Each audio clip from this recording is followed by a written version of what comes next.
Peut-on réparer une fenêtre de toit plutôt que de la jeter? C'est la question à laquelle je vais tenter de répondre aujourd'hui. Parce qu'il se trouve qu'il se passe une chose intéressante aujourd'hui, c'est que mine de rien, la matière première, elle devient de plus en plus chère, les travaux deviennent de plus en plus coûteux, et en fait on en revient à avoir un raisonnement intéressant qui est de se demander si ça commence à ne pas devenir plus intéressant de réparer plutôt que de jeter tout simplement à la poubelle en fait. Il y a peut-être bien 10 ans avant, on se posait pas trop la question parce que remplacer la fenêtre ça coûtait bien moins cher et on se cassait pas la tête, on jetait l'ancienne, on en remettait une nouvelle.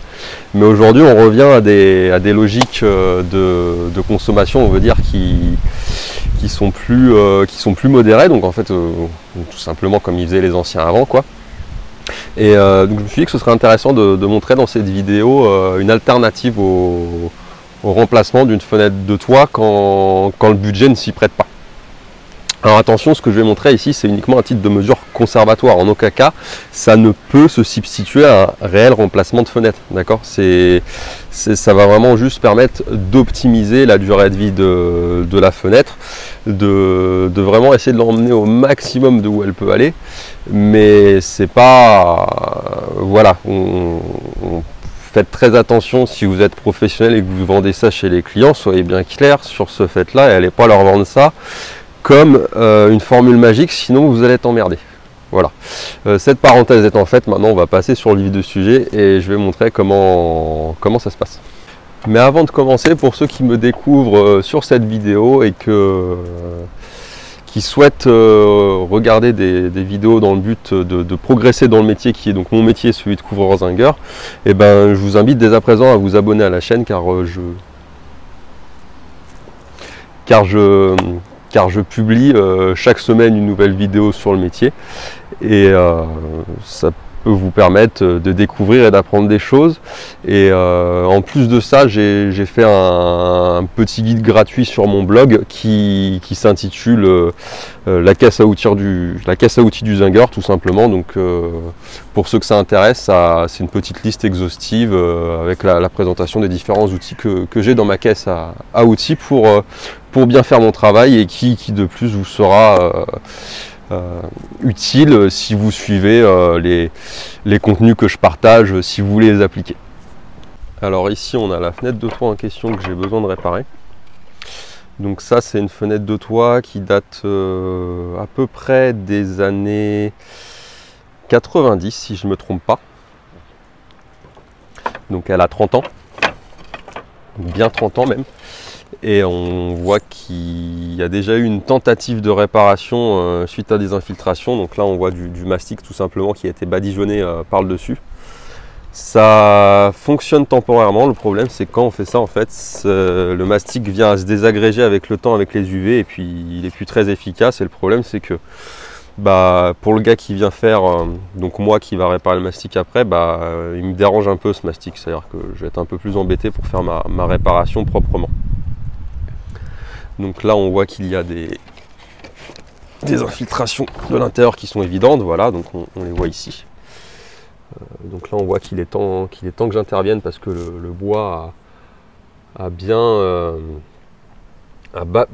pris l'humidité et disons que voilà, si on ne fait rien, d'ici 1 ou 2 ans, la fenêtre va se désagréger, là on ne pourra plus rien faire pour elle. Et là on voit ici qu'il y a d'autres traces d'infiltration et elles sont dues aux vis en fait, parce que ces vis là sont pas étanches. Avec le temps elles rouillent et ça finit par passer là dedans. Donc là typiquement vraiment les deux sources de fuite qu'on a ici, c'est les vis et en fait c'est la croisure ici des mastiques qui vient poser problème. L'eau elle vient ruisseler ici et en fait ici on n'a pas un sens de recouvrement de l'eau qui, pour des raisons techniques, qui peut pas être respecté. Je pense que Velux n'a pas trouvé d'autre solution.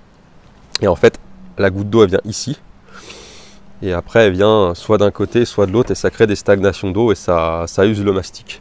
Mais voilà, ça n'a pas une incidence hyper importante. Il suffit juste en fait de changer les mastiques. Et en fait, à titre d'information, un mastic c'est un peu Comme les pièces de votre bagnole qui s'usent, en fait, on n'est pas censé attendre qu'il y ait des problèmes avant de faire quelque chose. Normalement, il y a des opérations d'entretien qui se font en préventif. Moi je dirais bien une fenêtre de toit, ça faudrait bien y faire tous les 10 ans pour l'entretenir convenablement, quoi. Donc pour y faire, j'ai tout simplement ce kit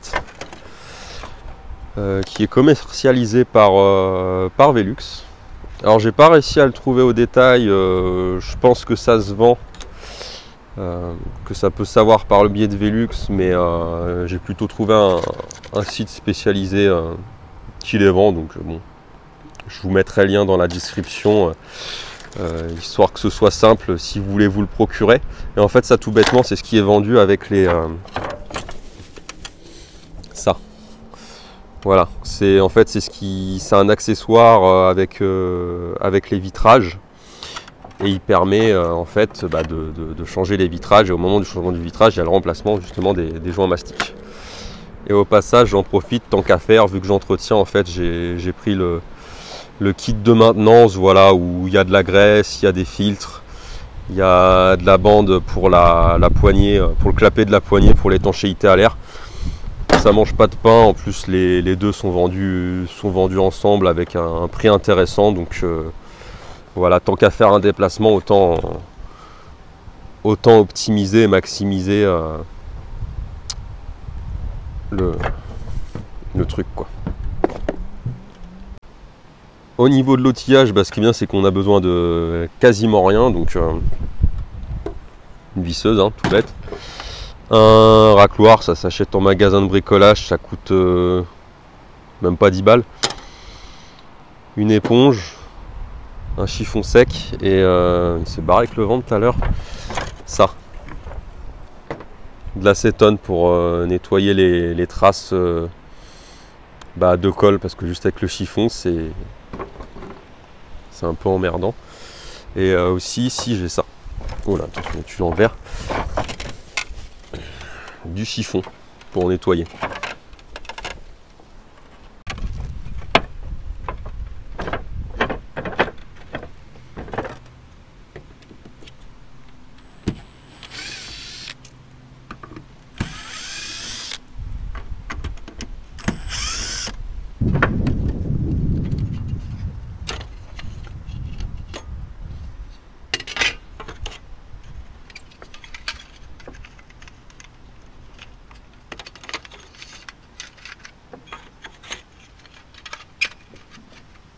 Donc là en fait à chaque fois que j'enlève un vitrage, j'aime bien faire ça parce que ça m'évite quand je retire l'ouvrant de venir rayer le bois à l'intérieur, et ça m'évite de me couper les pattes, parce que j'avais vu un mec se couper avec ces trucs là.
Ça intéresse, pour la petite paire de tréteaux, c'est la marque Took Built, je sais pas si je le dis bien, c'est commercialisé par Toolstation. Pour les mecs qui bossent en toiture, c'est quand même pratique, parce qu'on peut se mettre les pieds selon la pente, et puis au moins je travaille à côté de mon poste de travail, ça me crée un confort de travail qui est plutôt sympa, quoi.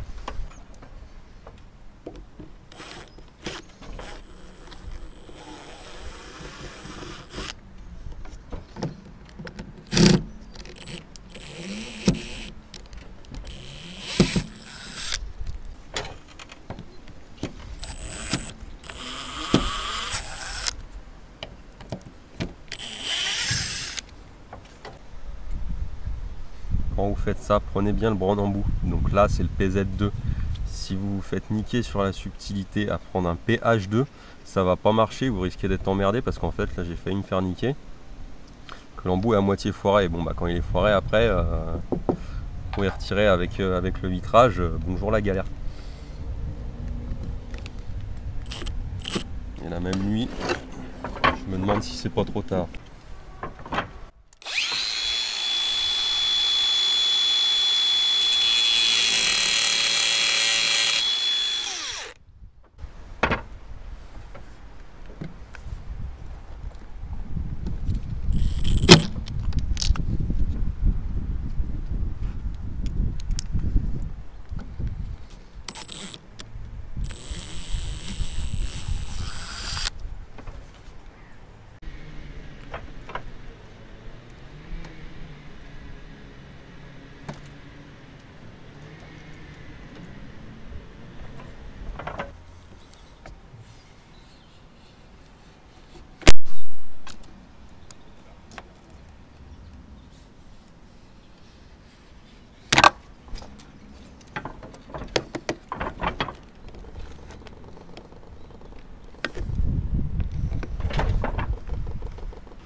Donc là j'ai été un petit peu embêté pour retirer la part close parce qu'il y avait quand même pas mal de silicone. Donc jette pas la pierre, hein, mais moi c'est une erreur que j'ai déjà fait une fois en fait, de mettre du silicone pour réparer ça. Et en fait, là où c'est un peu le piège, c'est que le jour où on a besoin de nouveau changer et désagréger, bah, c'est un peu délicat de retirer le truc sans casser le vitrage. Donc pour y accéder, ce que j'ai fait, c'est que j'ai déposé le bois qui était sur le côté avec la charnière et j'ai pu glisser mon pied de biche tranquillement pour y enlever, mais c'est pas toujours évident. Donc faites gaffe si vous y faites quand même. Parce que des fois, c'est jamais très évident de se placer entre se dire je vais réparer pour essayer de limiter les dépenses et après il faut faire gaffe de ne pas foutre les mains dedans et d'aggraver le problème plutôt que de le résoudre, quoi.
Donc là, ça y est, on voit bien l'origine de la fuite, donc j'ai déposé tout le vitrage.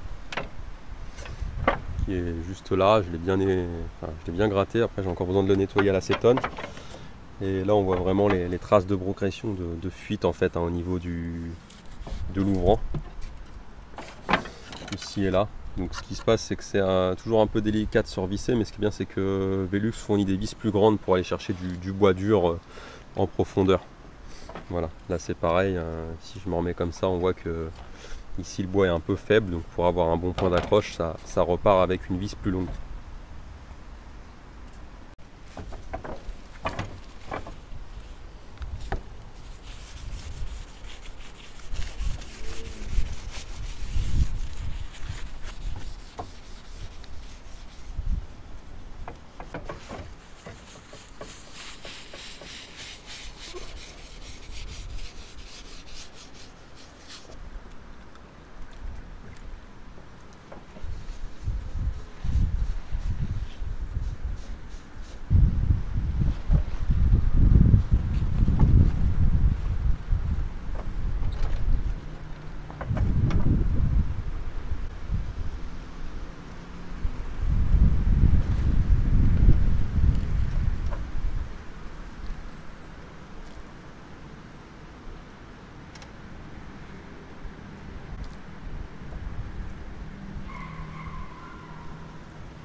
Donc là, j'ai tout fini de nettoyer et de décaper au niveau des mastiques avec l'alcool à brûler. Donc voilà, il reste toujours un peu des résidus parce que c'est pas évident à enlever ces vieux mastiques là. Là, et donc là, j'ai mon joint neuf, donc qui fait à peu près, il y a un gros diamètre pour cette partie-là, un petit diamètre pour cette partie-là. Donc ça, c'est l'acétone que j'ai utilisé. Et là, on a les vis qui sont plus grandes, qui permettent d'aller chercher le bois dur dans les zones qui ont déjà été un peu pourries. Parce que si je remets les petites vis plus petites, la part close, elle va pas tenir et elle va pas se plaquer.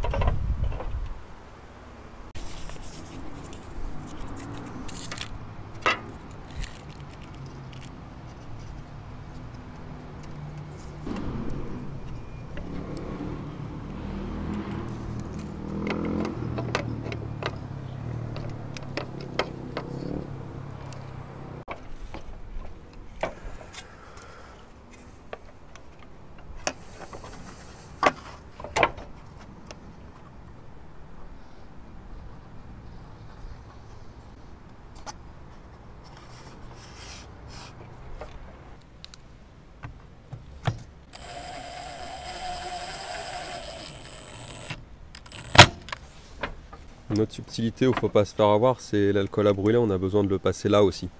Parce qu'en fait, on a un joint qui va revenir là, et là, si la poussière, si ça va dessus, ça ne va pas marcher.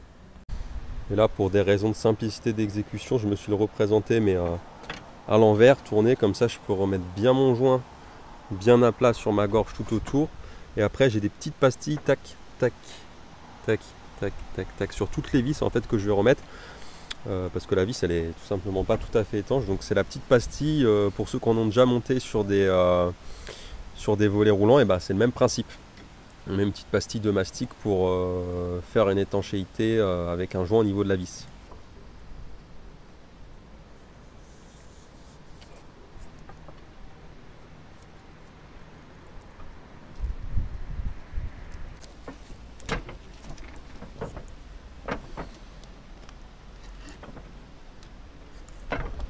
là voilà, ça donne ça. J'ai mes mastiques qui sont bien posés tout le tour. J'ai les petits points de petites boules de mastic qui sont bien là où il y a les vis. Et ici j'ai fait une bonne croisure aussi. Parce qu'il y a un joint là, donc j'ai fait dépasser le joint là, dépasser le joint là, et j'ai fait un Scooby-Doo avec les deux, et puis ça fait un point étanche quoi.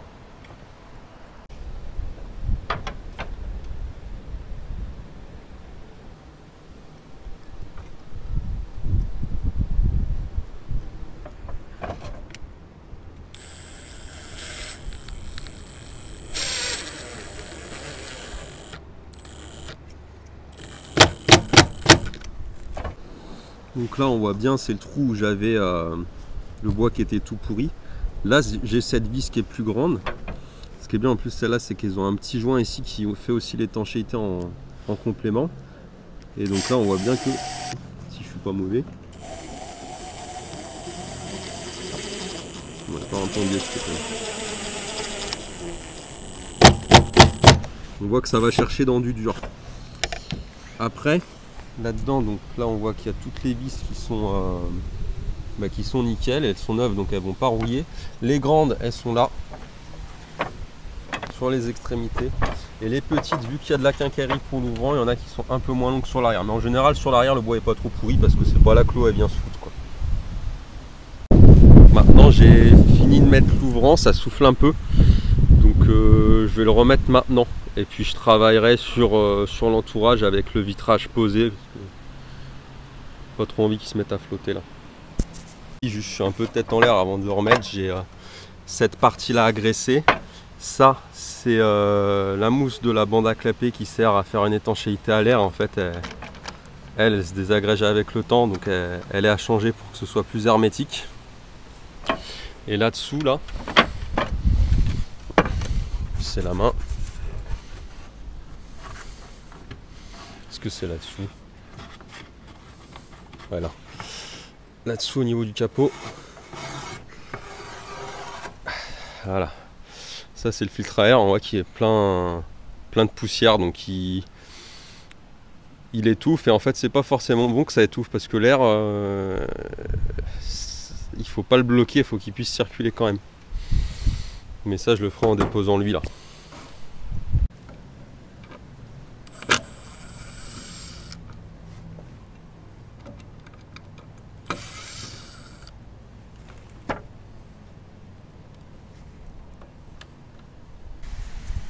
Donc là je l'ai déposé parce que c'était galère pour le filmer, mais c'est pas forcément indispensable.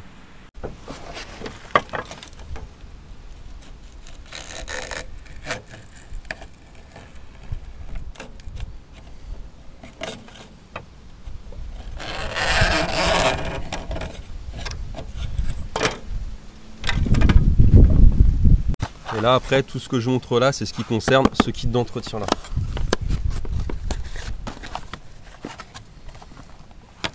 Là-dedans, il y a un truc qui est bien pratique, c'est cette feuille de papier à poncer.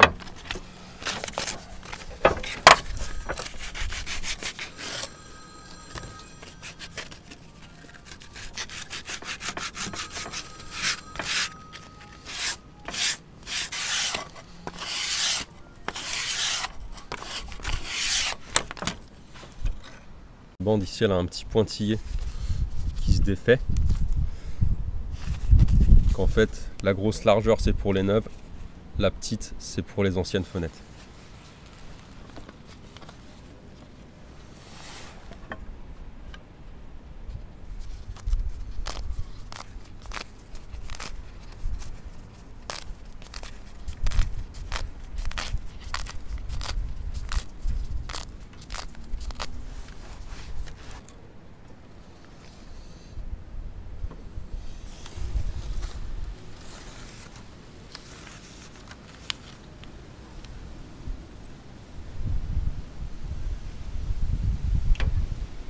Donc là j'ai la mousse à clapper qui est nickel.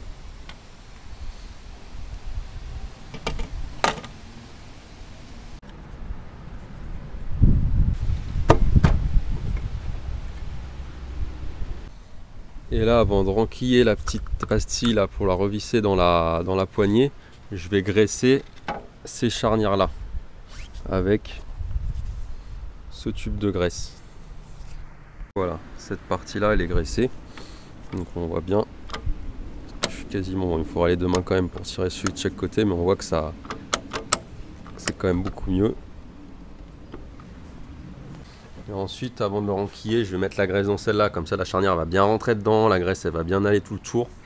Et l'ouverture, elle sera facile parce que voilà, on est dans l'escalier, c'est déjà pas simple à l'ouvrir de base, donc on va pas rendre le truc plus galère, quoi.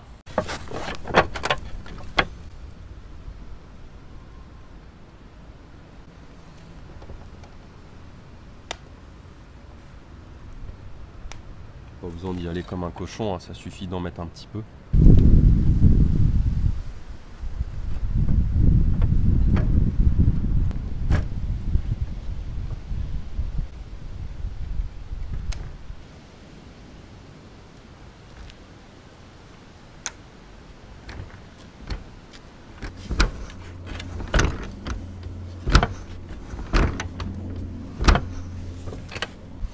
Donc là voilà, j'ai mon ouvrant qui est bien remis. J'ai fait des va-et-vient charnière pour bien que la graisse elle vienne dedans. Bon, malgré tout, il continue à forcer encore parce qu'en fait ce qui se passe c'est que les vieux Velux, le bois gonfle quand même et c'est le bois finalement qui crée des problèmes. Mais bon, je vais pas aller sortir le rabot pour poncer le bois, hein. On va pas exagérer non plus. Putain, là. Donc voilà, j'ai pas remis les charnières, comme ça je peux travailler sur la partie du dormant. Donc en fait la partie du dormant c'est pas bien compliqué, je vais juste changer les vis parce que ce qui se passe c'est que là il y a fuite ici, ça se voit, hein. Donc voilà, là ici il y a les vis qui sortent, donc c'est pas... Parce qu'en fait l'eau qui est rentrée là, elle est là et puis elle a créé de la moisissure ici. Donc là je vais reprendre dans le sachet de vis, je vais mettre des grandes vis là avec un joint, des grandes vis là avec un joint et des grandes vis ici dans le capot avec un joint. Et pour ce qui est de la partie de l'étanchéité de la fenêtre en elle-même, et ben on sera bien.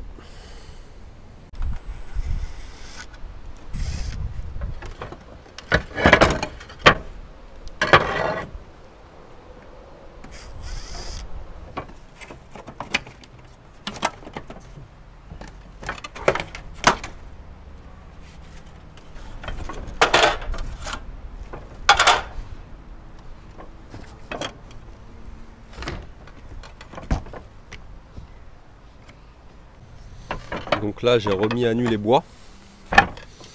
Donc là voilà, on voit que c'est pas trop mal, hein. Franchement elle a pris l'eau mais elle a pas non plus... On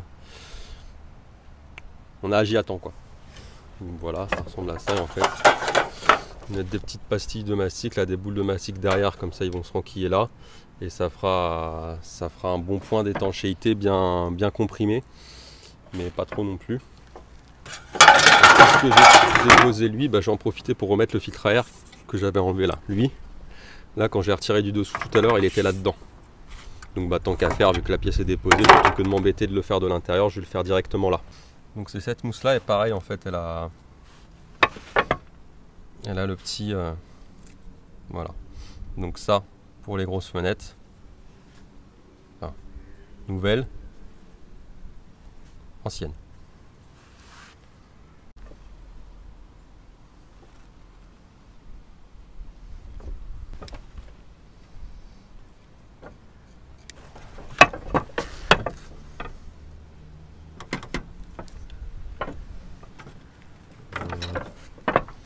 Je pense pas que je sois bien mis là.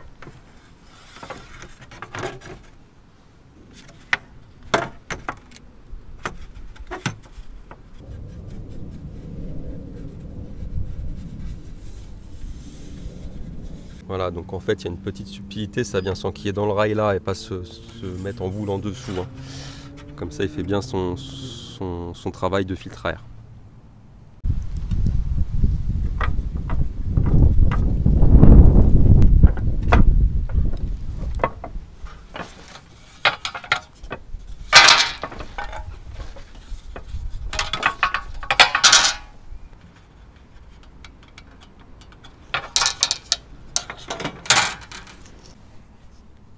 Donc là voilà, j'ai repréparé mes éléments avec mes petits points, mes petites pastilles prêtes au dos là. Puis après je vais les remettre proprement, changer mes vis. Et puis Lui je vais le déposer aussi, lui mettre les petites pastilles derrière et puis on va être pas mal.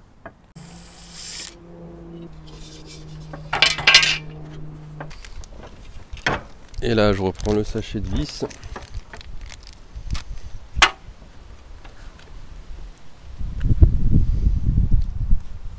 Faire gaffe, ces vis elles sont bien mais il faut un T15 par contre. J'étais un peu embêté pour les mettre.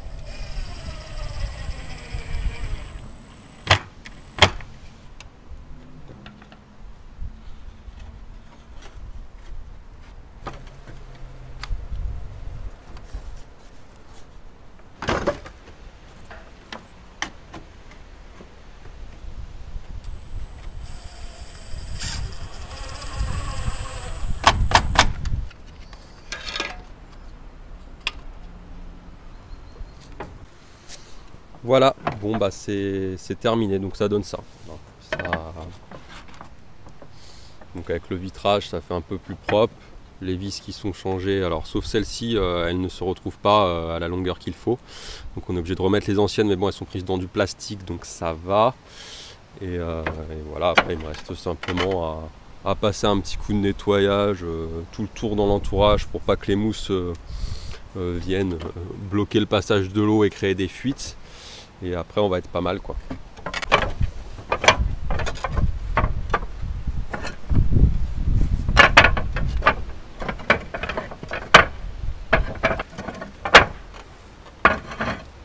Donc voilà, là on constate que les entourages Velux c'est quand même relativement étanche. Il y a de l'eau occasionnellement qui vient là, bon bah ça vient pas pourrir le bois, mais on voit bien que de temps en temps ça doit bien y passer là-dessous quoi, vu le petit bout de pince.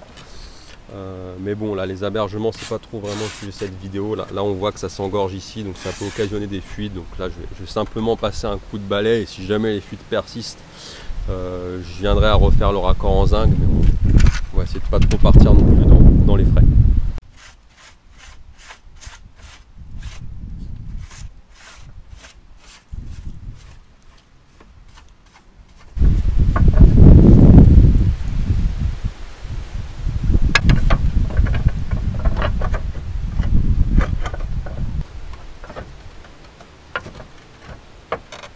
Là j'ai un autre petit défaut que je vais profiter de réajuster, c'est qu'en fait on a les tuiles ici qui posent dessus.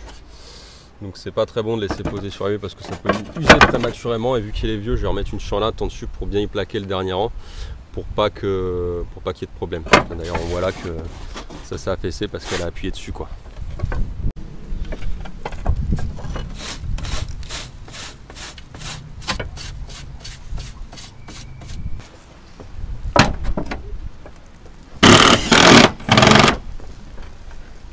Donc là voilà, j'ai remis une chanlate dessus de manière à ce que la tuile apporte sur le bois et qu'elle ne vienne pas poser son nez sur le zinc et le perforer prématurément à terme. Pour ceux qui ne comprennent pas tout à fait pourquoi dans la Rhône-Alpes on passe systématiquement avec des hébergements en zinc, c'est tout simplement parce qu'ici on a une pente qui est un petit peu faible par rapport à la pluviométrie qu'on a. Alors moi quand j'étais en Touraine, je posais ça, hein, ça faisait le taf, mais sur une pente à 45 degrés, on peut se contenter d'avoir un recouvrement latéral de 5 cm et une pince. Ça suffit, c'est étanche. Mais sur des toits comme ça, c'est des toits quand même vachement plats, on a quand même besoin d'avoir des grands relevés d'étanchéité, au moins 3 cm comme sur la couverture à tasseau, pour pas être embêté quoi. Donc voilà, la fenêtre elle est complètement révisée et entretenue. Donc elle n'est pas comme neuve, mais ça va permettre, disons, de lui donner un petit peu plus de temps avant d'être changée. Les couloirs sont nettoyés, la chanlate est posée dessus, le vitrage est nettoyé, les mastiques sont changés, les filtres sont changés, les clapets sont changés, mousse à clapper, les charnières sont graissées et on avait bien besoin quoi. Voilà, et bien c'est à peu près tout pour cette vidéo et c'est déjà pas mal. Je pense que ça va faire, elle va être un petit peu longue je pense. Mais bon bref, pour ceux qui ont aimé le contenu, et je vous invite à liker la chaîne, vous abonner. Et si vous aussi êtes aspirant dans le métier de couvreur zingueur et que vous regardez des vidéos dans le but de progresser, de découvrir des petites techniques à appliquer sur vos chantiers par-ci par-là, et sachez que je me suis lancé un défi de publier 52 vidéos en 52 semaines. Donc vous aurez ici 52 vidéos, une vidéo par semaine, chaque mercredi à 17 h pendant un certain temps. Voilà. Pour ceux qui souhaitent également progresser, vous avez mon blog où il y a des contenus plus structurés avec de l'écrit. J'ai aussi mon petit guide qui va apparaître quelque part sur l'écran, je ne sais pas trop où, qui est la liste de mon matériel, de mes outils. Donc une liste exhaustive avec les outils que j'utilise et les références pour faire de la zinguerie. Il vous suffit de cliquer sur le lien en description, de rentrer à votre mail et vous le recevrez en format avec la vidéo et les références. Voilà, sur ce, je vous dis à la semaine prochaine pour la semaine vidéo. À bientôt. Ah oui, il y a un dernier point avant de conclure. Cette opération-là, elle est intéressante de faire dans le cas de toitures vétustes qui sont amenées à être refaites, disons, dans une dizaine d'années. Mais alors par contre, on est d'accord que s'il y a des placos, des combles qui sont aménagés avec des placos et des peintures neuves, vaut mieux changer les Velux. Et pas essayer d'optimiser une fenêtre de cet âge-là, parce que si on a des combles tout neufs avec une vieille fenêtre par-dessus, il y a quand même un risque que ça arrive à s'infiltrer malgré tout. On est d'accord que ça reste bien des mesures conservatoires et ça ne peut pas se substituer à un remplacement de fenêtre.